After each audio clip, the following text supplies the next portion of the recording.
Oke, aku di sini berperan sebagai Kayla. Kayla itu adiknya Kak Farel, anaknya Papi Utama dan juga Mamilia.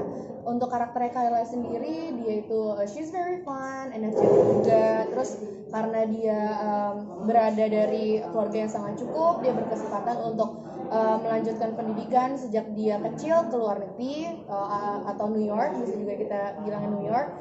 Makanya kalau kita lihat seriesnya Kayla itu agak ngomong Inggris karena itu backgroundnya gitu. Dia kebiasaan di luar. Nah, selain itu mungkin tantangan untuk memerankan Kayla, aku udah bilang juga sebelumnya, Kayla itu kan very energetic banget anaknya. Dia tuh nggak pernah turun energi dia. Jadi ketika kita melalui proses syuting 61 hari lamanya, terus ada namanya pandemi, di tengah pandemi dan juga puasa pada saat itu, aku ada namanya rasa capek dan lelah, aku harus gimana pun itu ngimbangin lagi ke si awalnya Kayla gitu. Kalau aku di sini berperan sebagai Aldo. Kalau ditanya, Aldo ini adalah calon kakak ipar, mantan calon kakak iparnya Fitri. Agak rumit ya, kakak ipar dong, kan kakak. Adik ipar, mantan calon adik ipar. Sing banget. Jadi gini, kakaknya Aldo itu pernah hampir menikah dengan Fitri. Terus dia juga sahabatnya Farel. Kalau dari karakteristiknya, dia itu tipikal yang hangat, dia family man karena dia memang tumbuh dari keluarga sederhana tapi sangat hangat.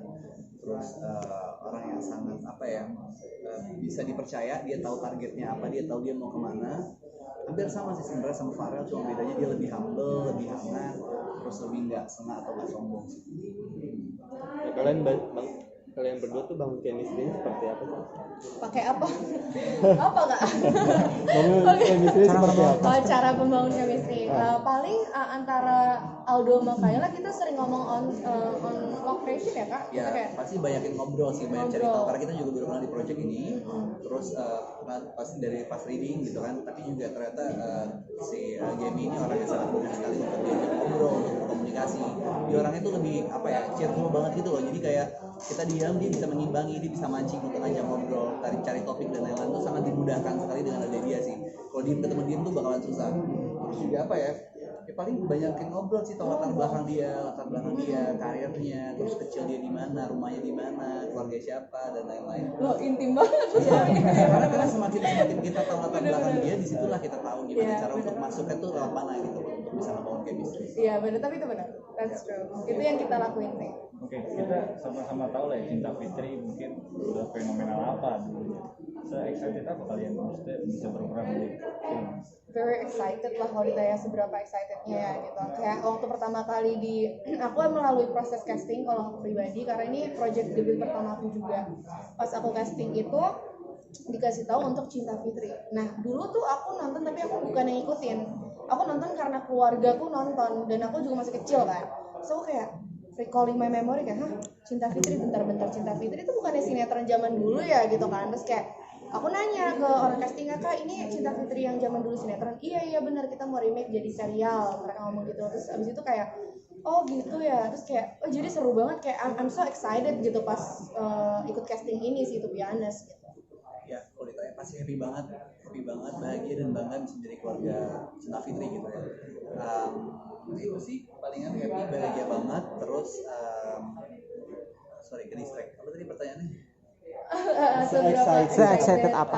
Sama ya seberapa excitednya lo ikut. Oh ya, happy banget, pasti happy banget waktu dapat tawaran pertama kali. Terus yang kita tahu kan Cinta Fitri itu benar-benar dulu kan sempat kita bilangnya mencatatkan rekor lah ya di industri pertelevisian gitu. Jadi kayak happy, tidak punya alasan untuk menolak. Kayaknya semuanya juga dan pada saat kita ngobrol meeting soal project ini juga ternyata visi kita tuh sama gitu loh, untuk merebranding, jadi kita tidak mau menyamakan tapi kita mau create sesuatu yang baru. Jadi kita rebranding, kita ubah package-nya menjadi lebih modern, lebih sinematografinya juga lebih ke film gitu loh. Jadi lebih happy sih.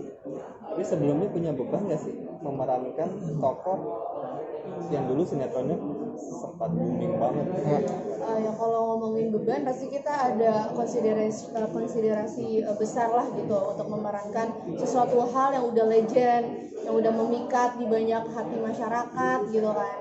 Tapi beban itu enggak kita jadikan satu alasan untuk memerankan karakter ini gitu, karena kalau misalkan kita jadikan alasan, kedepannya kita akan merasa terbebani terus gitu. Jadi kita cuman ada rasa di awal, tapi seiring berjalannya waktu dengan sesama pemain, sesama kru tuh kayak kita bisa membuat situasi itu nyaman. Jadi nggak ada lagi kata beban, kita ngejalaninnya tuh udah enjoy gitu. Awalnya emang kita sempat kepikiran sih kira-kira bakal di-compare nggak ya nih karakter kita, cerita kita dan lain-lain sama yang sekarang gitu. Tapi setelah kita ngobrolin lagi lebih lanjut, kayak contoh kita nggak boleh nonton Cinta Fitri yang lama, terus kita harus create yang baru. Nah, menurut kita bahwa ini packagingnya tuh baru kok, kenapa kita harus di-compare? Karena nggak apple to apple gitu loh.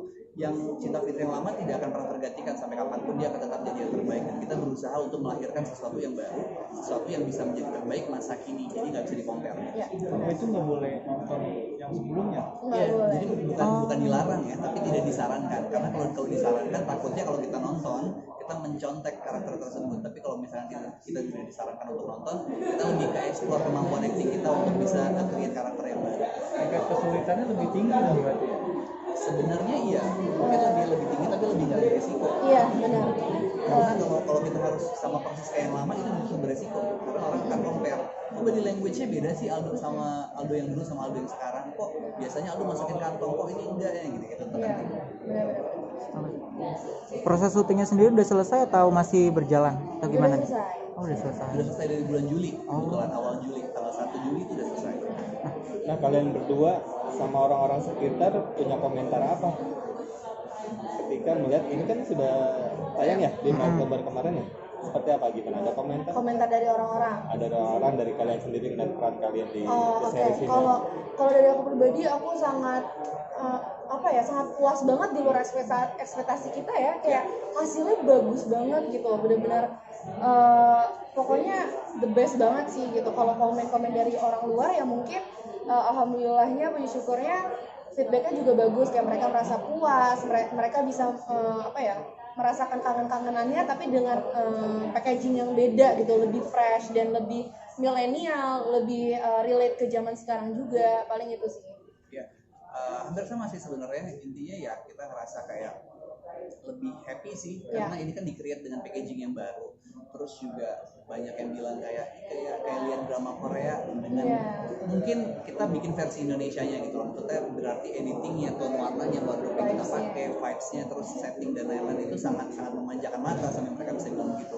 Responnya sejauh ini positif sekali, bahkan di luar dari ekspektasi kami sih. Tadinya tuh kami berpikir hanya sekedar bisa diterima, tapi ternyata mereka benar-benar happy. Mereka merasa seperti recall memori mereka dulu pada saat nonton Cinta Fitri yang sinetron gitu loh. Jadi lebih dari cukup. Sejauh ini happy banget. Oke, terlepas dari itu semua kan ngomongin tentang syuting sebenarnya ini kan pandemi ya. Gimana sih kayak syuting di tengah pandemi menurut pendapat kakak berdua? Rasanya syuting di tengah pandemi mantap. Nggak gitu. Ya rasanya gimana ya, kita tetap mematuhi protokol kesehatan yang pemerintah anjurkan. Kita juga menjalani swab rutin selama produksi ini berjalan gitu. Jadi memang mungkin nggak seleluasa di luar zaman-zaman sebelum pandemi, itu udah pasti. Tapi mau gimana lagi, keadaannya seperti ini, kita juga nggak bisa memaksakan gitu kan. Yang penting kita tetap mematuhi protokol kesehatan dan juga swab. Itu dia sih, kalau ngebahas soal pandemi ini itu sama dengan hal yang menjadi trouble atau jadi masalah kita selama kita proses syuting gitu loh. Kalau ditanya kendalanya apa, ya udah itu kendala-kendala yang di luar dari hal yang bisa kita handle. Kayak contoh pandemi, terus juga kita syuting di tengah bulan puasa. Jadi kalau ditanya kendala, itu pasti dua hal itu sih. Pastinya kita nggak bisa yang harusnya scene kumpul-kumpul, rame-rame dan lain-lain harus di cancel. Yang biasanya kita syuting langsung syuting, ini kita harus swap dulu setiap pagi, ya kan? Walaupun berjarak harinya nggak setiap hari, tapi lumayan butuh waktu dan mengganggu lah ya, setiap hari harus dicolok gitu. Tapi ya jalan nih. Itu kalau boleh tahu lokasinya di mana? Lokasi syuting. Lokasi kantor ada di tower ini. Di tower ini jadi sangat menyenangkan syutingnya. Kalau mau makan tinggal di atas atau di bawah, terus tempatnya juga nyaman banget. Terus ada juga yang semua di area Jakarta tapi yang jelas. Oke. Satu lagi, dapat pengalaman apa setelah dipercaya untuk dapat peran di series ini kalian berdua? Pengalaman ketemu orang baru ya, dan pengalaman menghadapi sebuah, kalau untuk aku pribadi, sebuah project yang jauh lebih besar di kalangan industri perfilman. Itu sih. Kalau aku sih hampir sama kurang lebih. Ini adalah series kedua aku. Jadi lain pengalaman yang aku terima adalah kayak syuting jadi sinetron tapi kualitinya lebih berat. Dari segi actingnya lebih berat, tapi setiap hari kan kita syuting 61 hari gitu. Jadi kayak stripping, tapi dari segi settingnya lebih berat. Wardrobe yang kita pakai lebih bagus, terus pendalaman karakternya lebih dalam, nggak instan dan lain-lain. Jadi itu sih pengalamannya series. Mungkin pesan yang mau disampaikan dari film ini apa sih? Kenapa harus menonton?